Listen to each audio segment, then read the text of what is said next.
What's up, herbalists? This is Mason, and you're listening to the Herb Rally podcast. In today's episode, I wanted to let you know about a special offer from our friends John and Rosalee over at LearningHerbs. They just released their free Taste of Herbs flavor wheel. This is a tool that herbalist Rosalee de la Forêt came up with a few years back, and it's pretty neat. In the center of the wheel, you'll find the 5 flavors. That's sweet, bitter, sour, salty, and pungent. As it expands out, it shows the constituents. For instance, underneath bitter, it lists alkaloids, diterpenes, and sesquiterpenes. As it expands out more, it lists its associations with TCM, or traditional Chinese medicine, and Ayurvedic medicine. Then under that, it lists the energetics. That's warm, dry, moist, etc. And expanding out, it lists herbal actions. For example, does it stimulate digestion? Is it a relaxing nervine? So on and so forth.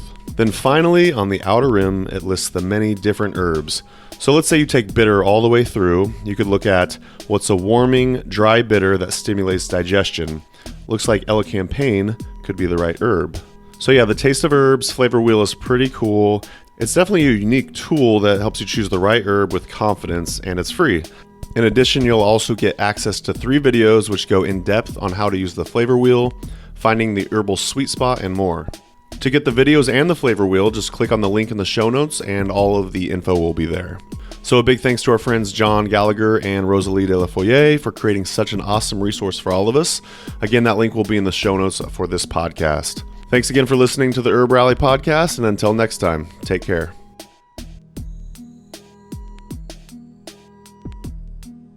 Well, it seems fitting that I'm here chatting about hops for Herb Rally, since Mason and I have shared many fun times over a pint or 2 of fermented hops. And while we know the benefits of hops goes far beyond beer, we might as well start there.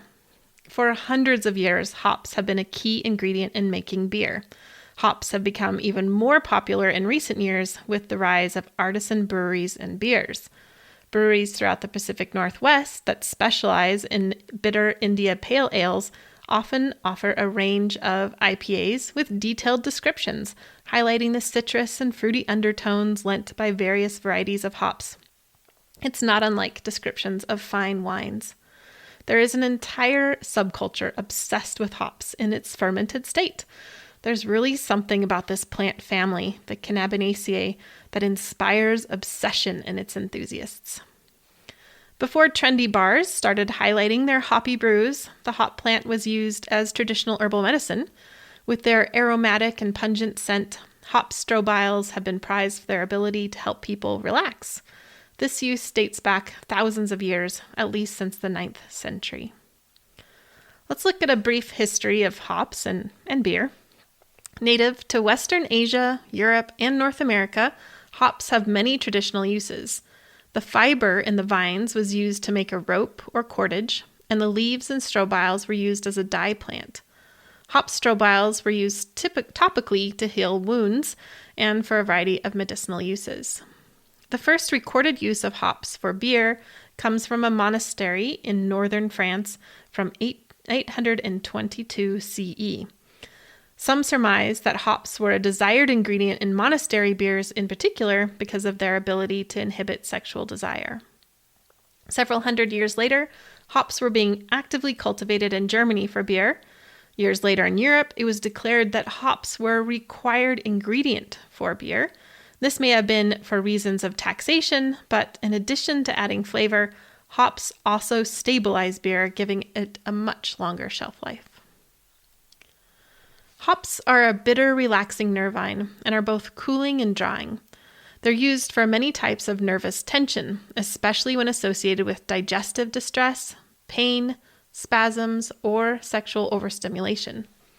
They're used specifically for muscle tension, including intestinal cramping and menstrual cramps.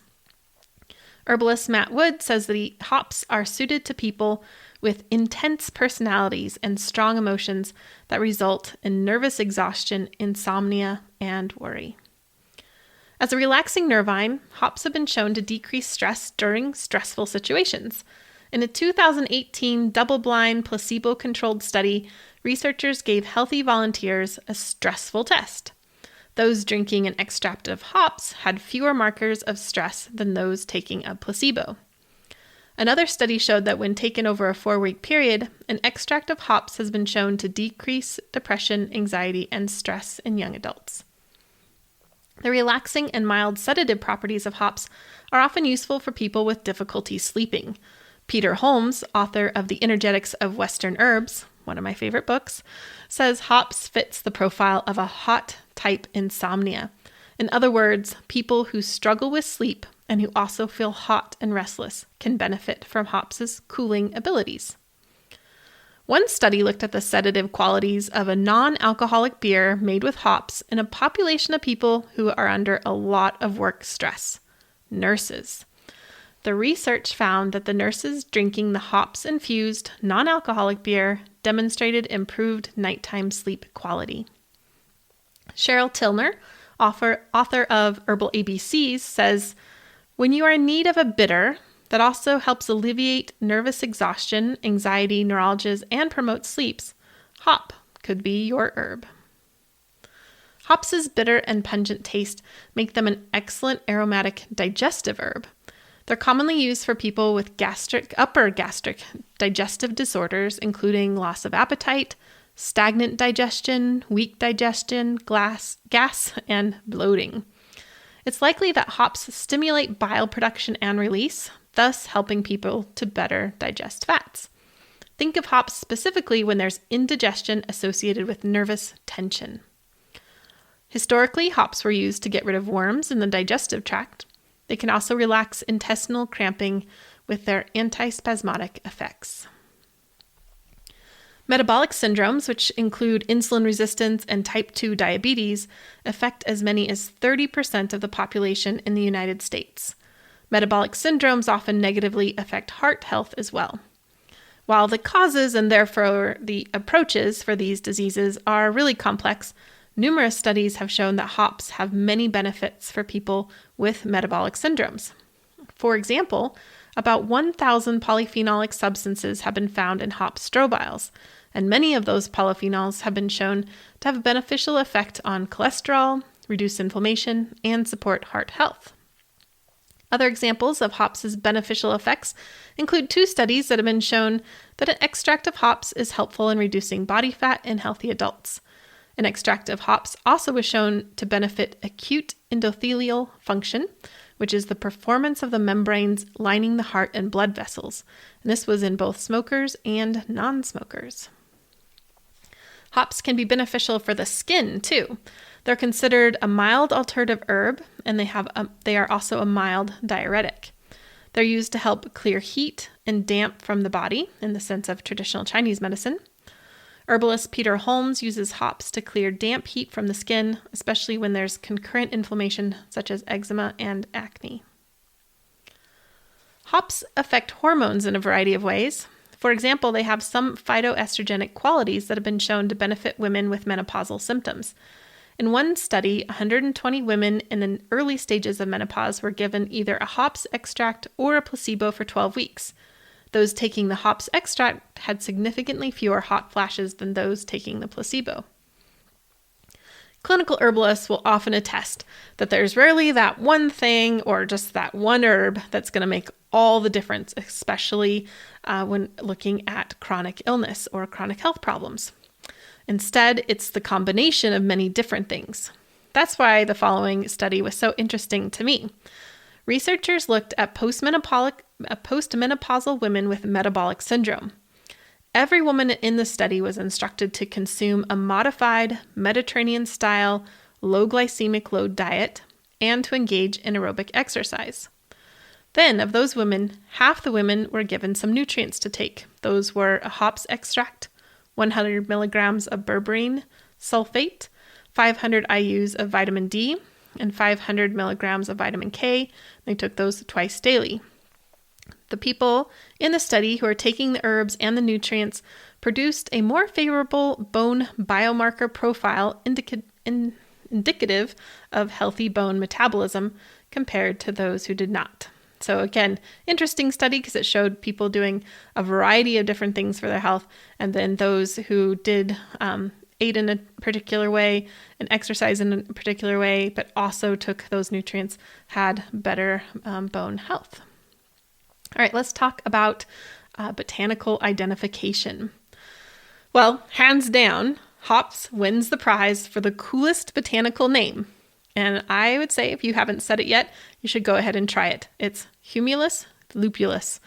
Now go ahead and say that 3 times fast. I'm not even going to try it on the recording. Humulus lupulus. It's a really fun one. Humulus comes from the Latin word humus, meaning earth, and lupulus comes from lupus or wolf. The hop plant is native to Europe, Western Asia, and North America. It's dioecious, meaning that there are both female and male flowers, and they're on separate plants. And in herbalism, we use the cone-like flowers or strobiles from the female plant. This is a vivacious perennial vine. Botanically speaking, it's actually a bine, like B as in boy, but everyone calls it a vine, so I'm just going to keep doing that to avoid confusion. But this vivacious vine can quickly wind up trellises and walls. When it's grown for cultivation, it's often grown on wire trellises that are up to 25 feet tall. It has these really coarse hairs along the stems, and which help it to hold on to structure. So it kind of wraps itself around these structures, and those coarse hairs help keep it up. It grows in a lot of different zones, 3 through 8 in the USDA plant hardiness zones, and it requires minimal maintenance.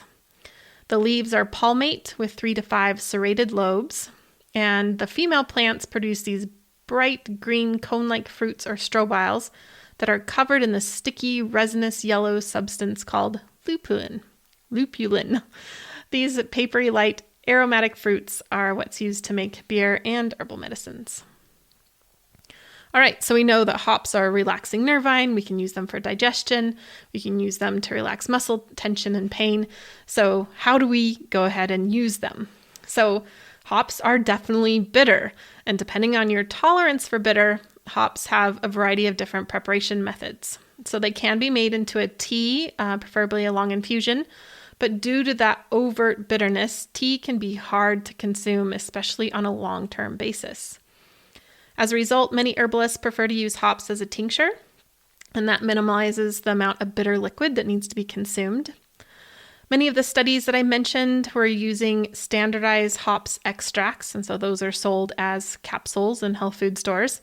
And I generally prefer whole plant medicine, but capsules in this case can be one way to take bitter medicine.